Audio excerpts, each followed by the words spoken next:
उसे member portal पर भी उपलब्ध करा दिया जाएगा। माननीय वित्त मंत्री जी,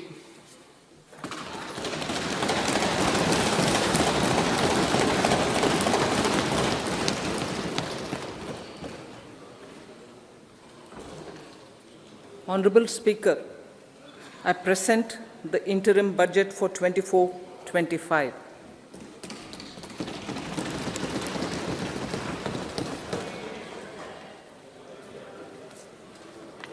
The Indian economy has witnessed profound positive transformation in the last 10 years. The people of India are looking ahead to the future with hope and optimism. With the blessings of the people, when our government, under the visionary and dynamic leadership of Honorable Prime Minister Shri Narendra Modi, assumed office in 2014, the country was facing enormous challenges. With Sabka Saath, Sabka Vikas as its mantra, the government overcame those challenges in right earnest. Structural reforms were undertaken. Pro-people programs were formulated and implemented promptly. Conditions were created for more opportunities for employment and entrepreneurship. The economy got a new vigor. The fruits of development started reaching the people at scale. The country got a new sense of purpose and hope. Naturally, the people blessed the government with a bigger mandate. In the second term, our government, under the leadership of Honorable Prime Minister, doubled down on its responsibilities to build a prosperous country with comprehensive development of all people and all regions. Our government strengthened its mantra to Sabka Saath, Sabka Vikas, and Sabka Vishwas. Our development philosophy covered all elements of inclusivity, namely social inclusivity through coverage of all strata of the society, and geographical inclusivity through development of all regions of the country. With the whole of nation approach of Sabka Prayas, the country overcame the challenges of once-in-a-century pandemic, took long strides towards Atmanirbhar Bharat, committed to Panch Pran, and laid solid foundations for the Amrit Kal. As a result, our young country has high aspirations, pride in its present, and hope and confidence for a bright future. We expect that our government, based on its stupendous work, will be blessed again by the people with a resounding mandate. Inclusive development and growth. Our humane and inclusive approach to development is a marked and deliberate departure from the earlier approach of provisioning up to village level. Development programs were thus provisioned. In the last 10 years, however, have targeted each and every household and individual through housing for all, Har Ghar Jal, electricity for all, cooking gas for all, bank accounts and financial services for all in record time. The worries about food have been eliminated through free ration for 80 crore people. Minimum support prices for the produce of Annadata are periodically increased appropriately. These and the provision of basic necessities have enhanced real income in the rural areas.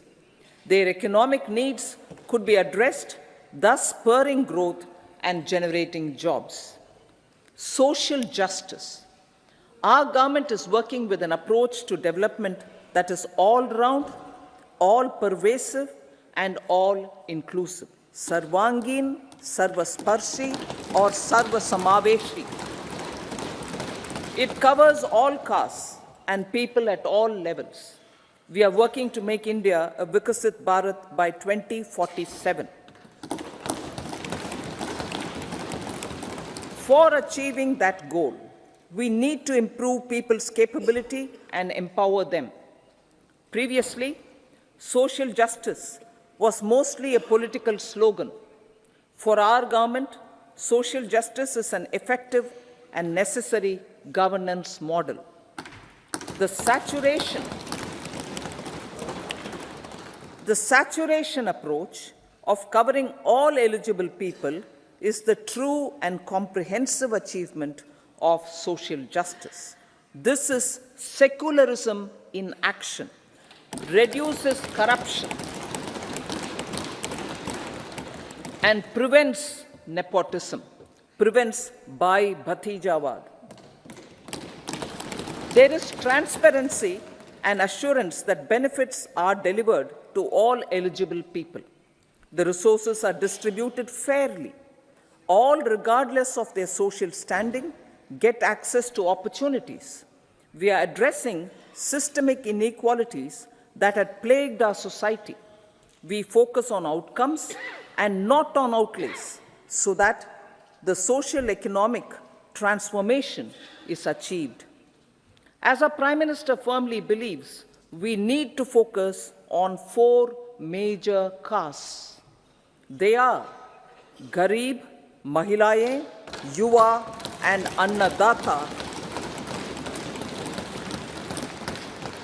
Their needs, their aspirations, and their welfare are our highest priority. The country progresses when they progress. All 4 require and receive government support in their quest to better their lives. Their empowerment and well-being will drive the country forward. Garib Kalyan, Desh Ka Kalyan. We believe in empowering the poor. The earlier approach of tackling poverty through entitlements had resulted in very modest outcomes. When the poor became empowered partners in the development process, government's power to assist them also increases manifold. With the pursuit of Sabka Saath, in these 10 years, the government has assisted 25 crore people to get freedom from multi-dimensional poverty. Our government's efforts are now getting synergized with energy and passion of such empowered people. This is truly elevating them from poverty. Direct benefit transfer of 34 lakh crore rupees from the government using PM Jan Dhan accounts has led to savings of 2.7 lakh crores of rupees for the government. This savings has been realized through avoidance of leakages prevalent earlier. The savings have helped in providing more funds for Garib Kalyan. PM Swanidhi has provided credit assistance to 78 lakh street vendors. From that total of 78 lakh street vendors, 2.3 lakh have received credit for the 3rd time. PM Janman Yojana reaches out to the particularly vulnerable tribal groups who have remained outside the realm of development so far. PM Vishwakarma Yojana provides end-to-end support to artisans and craftspeople engaged in 18 trades. The schemes for empowerment of Divyangs and transgender persons reflect firm resolve of our government to leave no one behind. Welfare of Annadata. Farmers are our Annadata. Every year under PM Kisan Samman Yojana, direct financial assistance is provided to 11.8 crore farmers, including marginal and small farmers. Crop insurance is given to 4 crore farmers under PM Fasal Bima Yojana. These besides several other programs, are assisting Annadata in producing food for the country and for the world.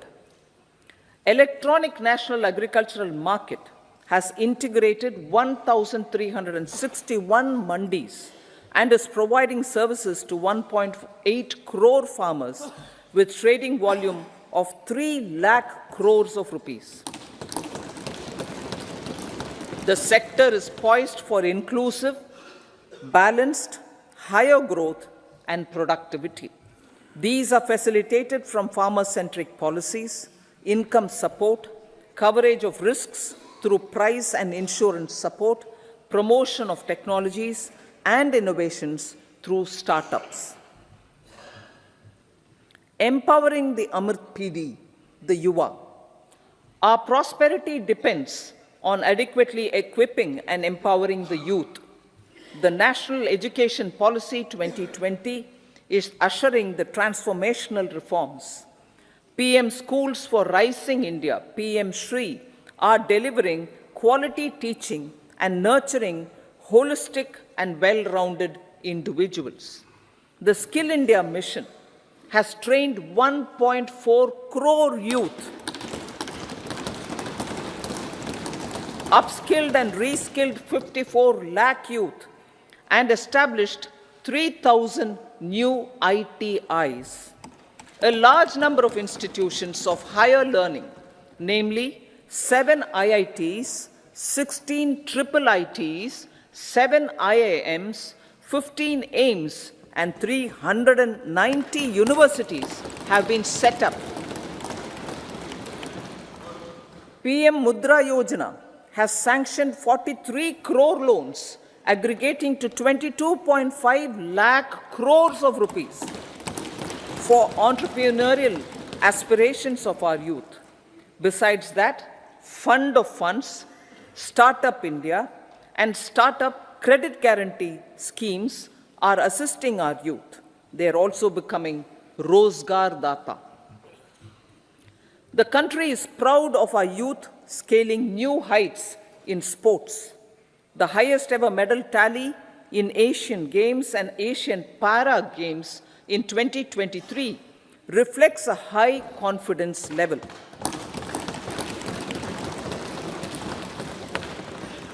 Chess prodigy and our #1 ranked player Pragyananda put up a stiff fight against the reigning world champion Magnus Carlsen in 2023.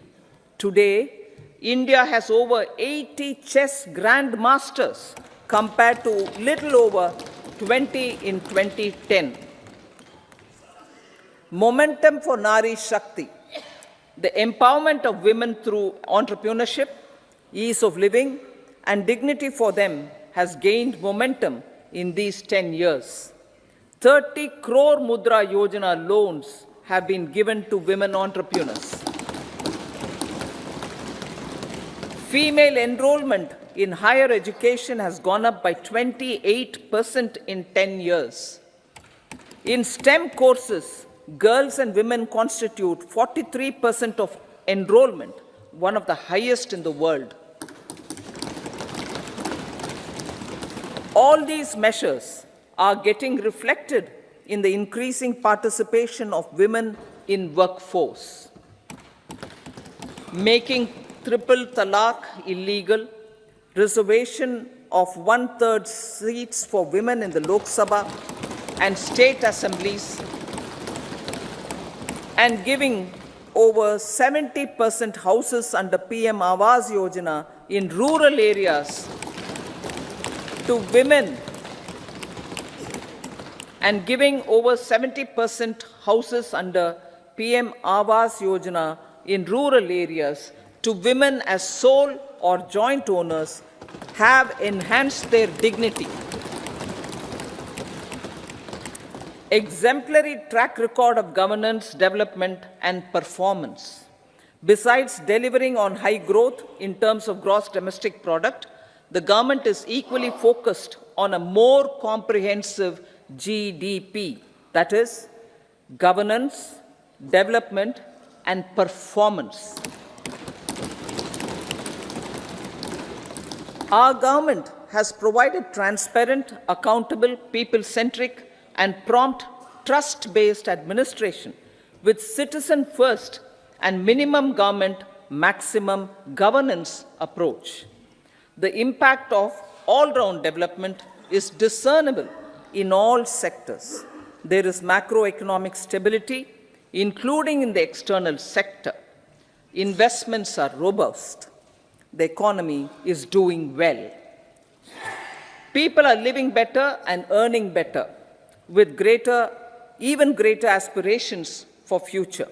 Average real income of the people has increased by 50%. Inflation is moderate. People are getting empowered, equipped, and enabled to pursue their aspirations. There is effective and timely delivery of programs and of large projects. Economic management. The multi-pronged economic management over the past 10 years has complemented people-centric, inclusive development. Following are some of the major elements. 1. All forms of infrastructure, physical, digital, or social, are being built in record time.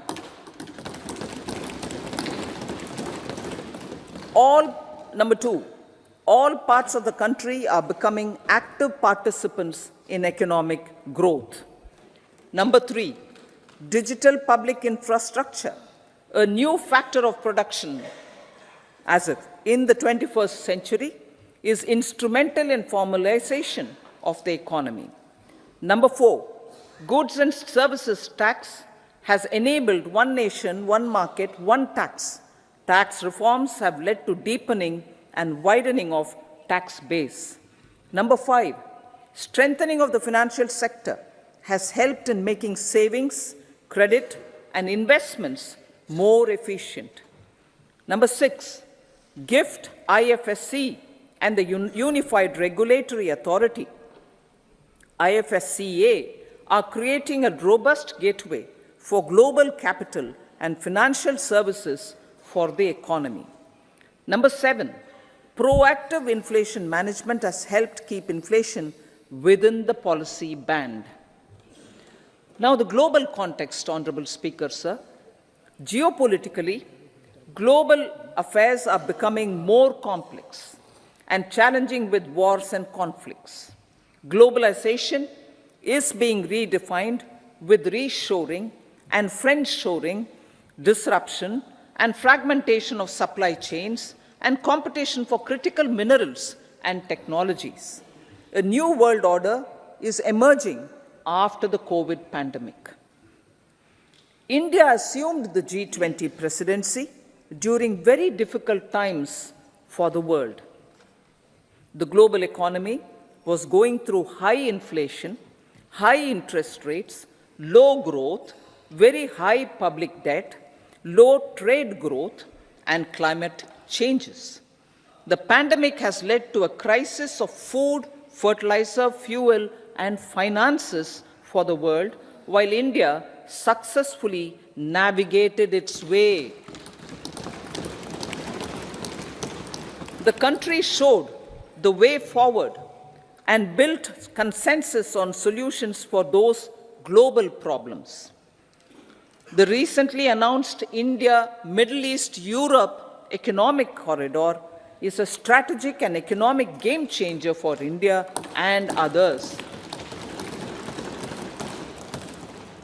In the words of Honorable Prime Minister, the corridor, and I quote, will become the basis of world trade for hundreds of years to come, and history will remember that this corridor was initiated on Indian soil, unquote. Vision for Vikasit Bharat. Our vision for Vikasit Bharat is that of prosperous Bharat in harmony with nature, with modern infrastructure, and providing opportunities for all citizens and all regions to reach their potential. With confidence arising from strong and exemplary track record of performance and progress, earning Sabka Vishwas the next 5 years will be years of unprecedented development and golden moments to realize the dream of developed India by 2047. The trinity of demography, democracy, and diversity, backed by Sabka Prayas, has the potential to fulfill aspirations of every Indian. As Honorable Prime Minister in his Independence Day address to the nation mentioned, I quote, "There is no dearth of opportunities, as many opportunities as we want. The country is capable of creating more opportunities. Sky is the limit," unquote. Strategy for Amrit Kal. Our government will adopt economic policies that foster and sustain growth, facilitate inclusive and sustainable development, improve productivity, create opportunities for all, help them enhance their capabilities, and contribute to generation of resources to power investments and fulfill aspirations. Guided by the principle, reform, perform, and transform, the government will take up next generation reforms and build consensus with the states and stakeholders for effective implementation. It is an important policy priority for our government to ensure timely and adequate finances, relevant technologies, and appropriate training for the micro, small, and medium enterprises, MSMEs, to grow and also compete globally. Orienting the regulatory environment to facilitate their growth will be an important element of this policy mix.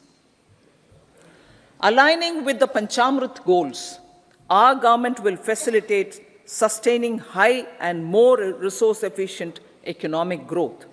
This will work towards energy security in terms of availability, accessibility, and affordability.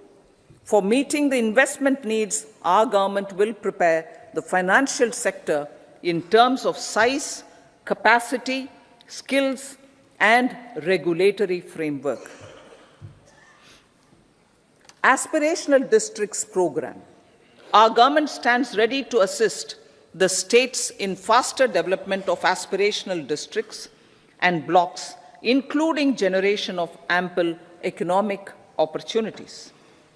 Development of the East. Our government will pay utmost attention to make the eastern region and its people a powerful driver of India's growth. PM Awas Yojana Gramin. Despite the challenges due to COVID, implementation of PM Awas Yojana Gramin continued, and we are close to achieving the target of 3 crore houses. 2 crore more houses will be taken up in the next 5 years to meet the requirement arising from increase in the number of families. Rooftop solarization and Muft Bijli. Through rooftop solarization, 1 crore households will be enabled to obtain up to 300 units free electricity every month. This scheme follows the resolve of Honorable Prime Minister on the historic day of consecration of Sri Ram Mandir in Ayodhya. Following benefits are expected. Savings up to 15 to 18,000 rupees annually for households from free solar electricity and selling the surplus to the distribution companies. Charging of electric vehicles. Entrepreneurship opportunities for a large number of vendors for supply and installation. Employment opportunities for the youth with technical skills in manufacturing, installation, and maintenance. Housing for middle class. Our government will launch a scheme to help deserving sections of the middle class, and I quote from Honorable Prime Minister's words, living in rented houses or slums or chawls and unauthorized colonies, unquote, to buy or build their own houses. Medical colleges. Several youth are ambitious to get qualified as doctors. They aim to serve our people through improved healthcare services. Our government plans to set up more medical colleges by utilizing the existing hospital infrastructure under various departments.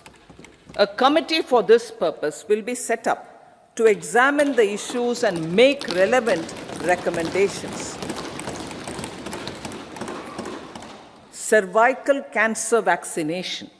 Our government will encourage vaccination for girls in the age group of 9 to 14 years for prevention of cervical cancer.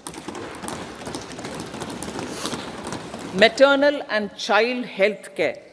Various schemes for maternal and child care will be brought under one comprehensive program for synergy in implementation.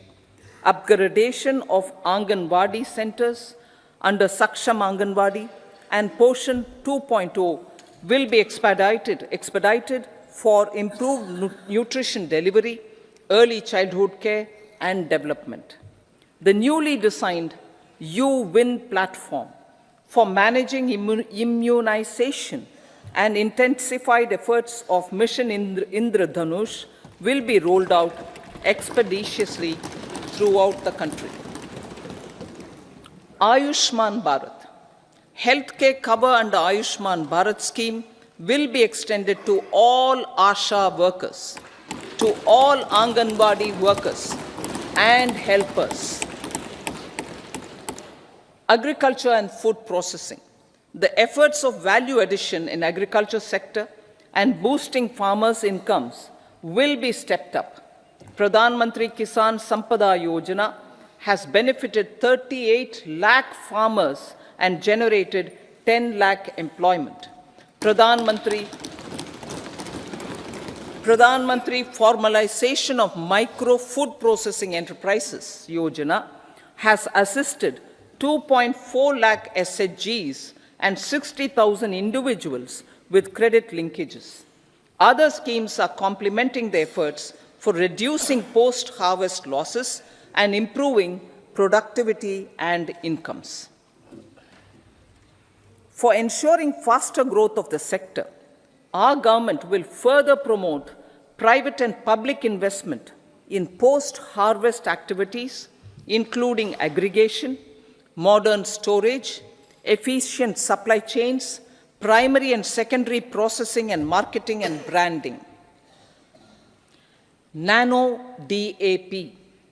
After the successful adoption of nano urea, application of nano DAP on various crops will be expanded in all agroclimatic zones. Atmanirbhar Oil Seeds Abhiyan. Building on the initiative announced in 2022, a strategy will be formulated to achieve Atmanirbharta for oil seeds such as mustard, groundnut, sesame, soya bean, and sunflower. This will cover research for high-yielding varieties, widespread adoption of modern farming techniques, market linkages, procurement, value addition, and crop insurance. Dairy development. A comprehensive program for supporting dairy farmers will be formulated. Efforts are already on to control foot and mouth disease. India is the world's largest milk producer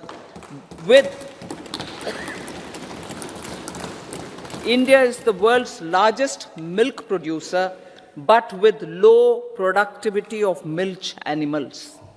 The program will be built on the success of existing schemes such as Rashtriya Gokul Mission, National Livestock Mission, and infrastructure development funds for dairy processing and animal husbandry. Matsya Sampada. It was our government which set up a separate department for fisheries, realizing this will help in generating employment also. Promoting investments. The FDI inflow during 2014 to 23 was $596 billion US, marking a golden era. That is twice the inflow during 2005 to 14. For encouraging sustained foreign investment, we are negotiating bilateral investment treaties with our foreign partners in the spirit of First Develop India. FDI is First Develop India. Reforms in the states for Vikasit Bharat. Many growth and development enabling reforms are needed in the states for realizing the vision of Vikasit Bharat. A provision of 75,000 crore rupees as 50-year interest-free loan is proposed this year to support those milestone-linked reforms by the state governments. Societal changes. The government will form a high-powered committee for an extensive consideration of the challenges arising from fast population growth and demographic changes. The committee will be mandated to make recommendations for addressing these challenges comprehensively in relation to the goal of Vikasit Bharat. Amrit Kal as Kartavya Kal. Our government stands committed to strengthening and expanding the economy with high growth and to create conditions for people to realize their aspirations. Honorable Prime Minister, in his Independence Day address to the nation in the 75th year of our Republic, said, and I quote, "We commit ourselves to national development with new inspirations, new consciousness, new resolutions as the country opens up immense possibilities and opportunities. It is our Kartavya Kal." Unquote. Every challenge of the pre-2014 era was overcome through our economic management and our governance. These have placed the country on a resolute path of sustained high growth. This has been possible through right policies, true intentions, and appropriate decisions.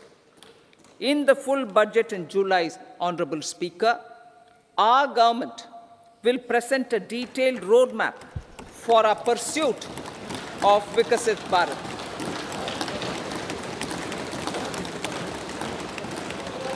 Revised estimates. Revised estimates of 2023-24. The revised estimate of the total receipts other than borrowings is 27.56 lakh crores of rupees, of which the tax receipts are 23.24 lakh crore rupees. The revised estimate of total expenditure is 44.90 lakh crore rupees. The revenue receipts at 30.3 lakh crore rupees are expected to be higher than the budget estimate, reflecting strong growth momentum and formalization in the economy. The revised estimate of the fiscal deficit is 5.8% of GDP, improving on the budget estimate, notwithstanding moderation in the nominal growth estimates. Budget estimates for 2024-25. Coming to the year 2024-25, the total receipts other than borrowings and total expenditure are estimated at 30.80 and 47.66 lakh crore rupees respectively. The tax receipts are estimated at 26.02 lakh crore rupees. The scheme of 50-year interest-free loan for capital expenditure to states will be continued this year with an outlay of 1.3 lakh crore rupees. We continue on the path of fiscal consolidation as announced in my budget speech of 2021-22, to reduce fiscal deficit below 4.5% by 25-26. The fiscal deficit in 2024-25 is estimated to be 5.1% of GDP, adhering to that path. So the gross and net market borrowings through dated securities during 24-25 are estimated at 14.13 lakh crore rupees and 11.75 lakh crore respectively. Both will be less than that in 23-24. Now that the private investments are happening at scale, the lower borrowings by the central government will facilitate larger availability of credit for the private sector. Vote on account. I'll be seeking vote on account approval of the Parliament through the appropriation bill for a part of the financial year 2024-25. I will now move to Part B.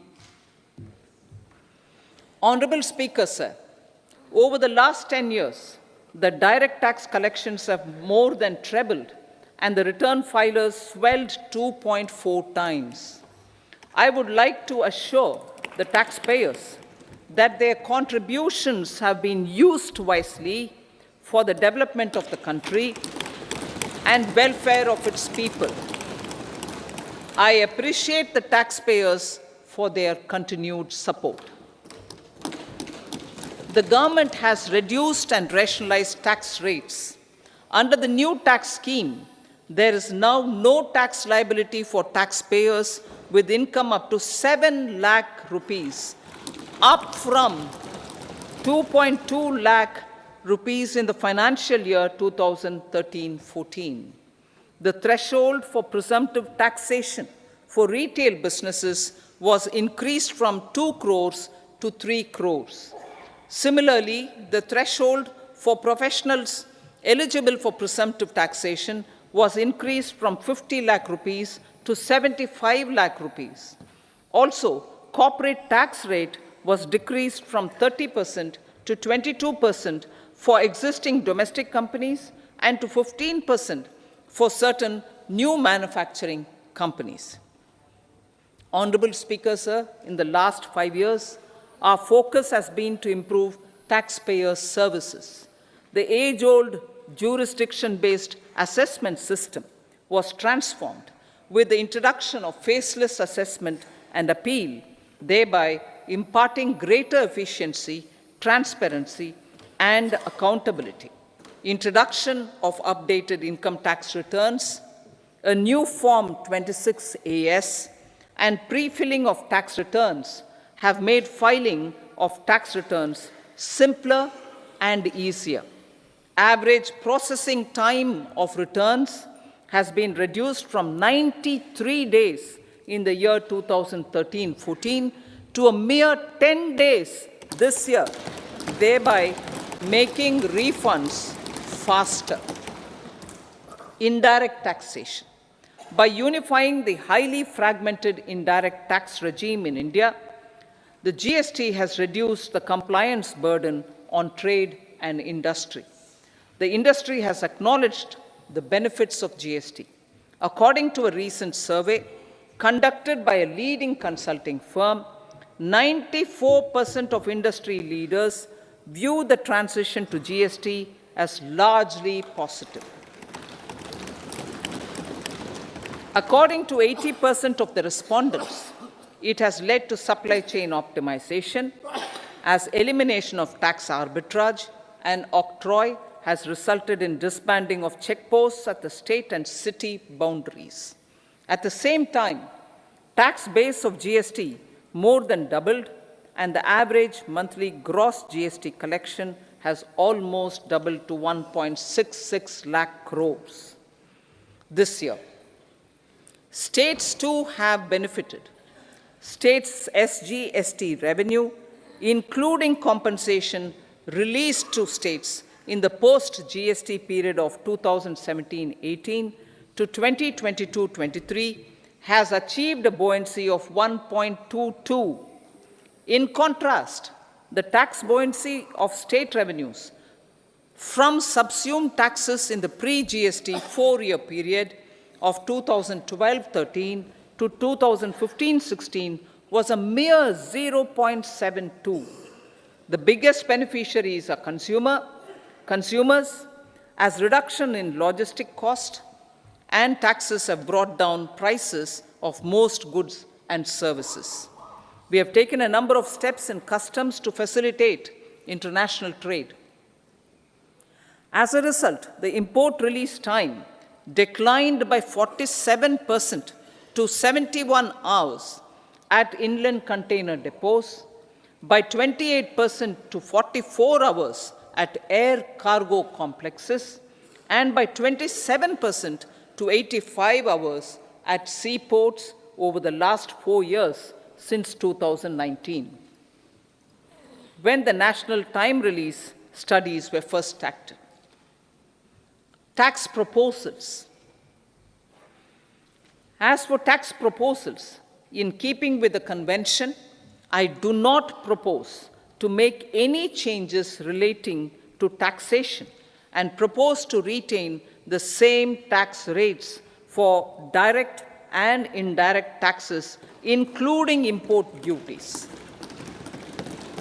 However, certain tax benefits to startups and investments made by sovereign wealth or pension funds, as also tax exemption on certain income of some IFSC units, are expiring on 31/3/2024.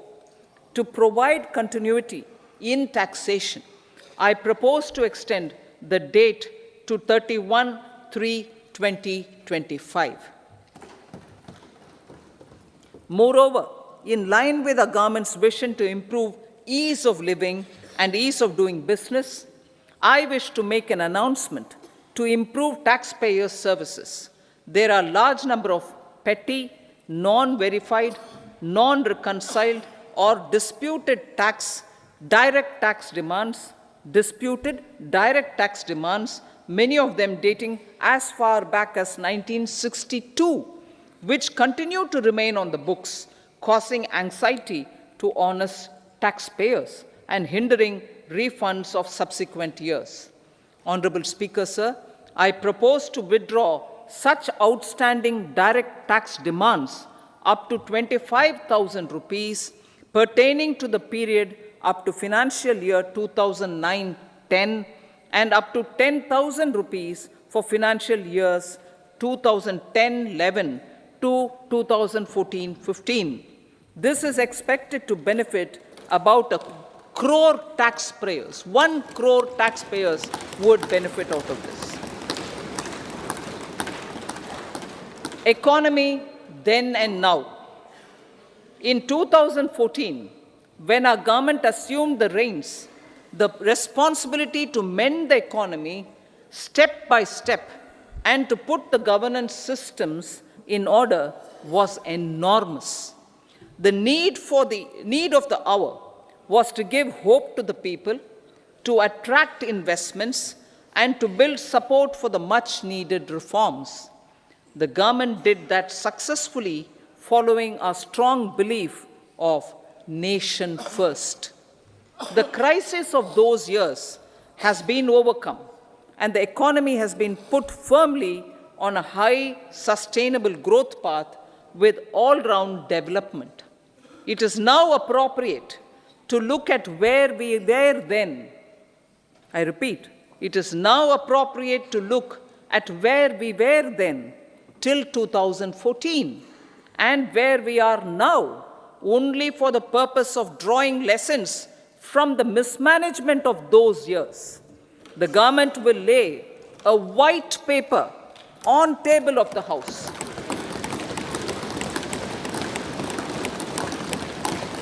The exemplary track record of governance, development, and performance, effective delivery, and Jan Kalyan has given the government trust, confidence, and blessings of the people to realize whatever it takes. the goal of Vikasit Bharat with good intentions, true dedication, and hard work in the coming years and decades. With this, Honorable Speaker, I commend the interim budget to this august House. Jai Hind.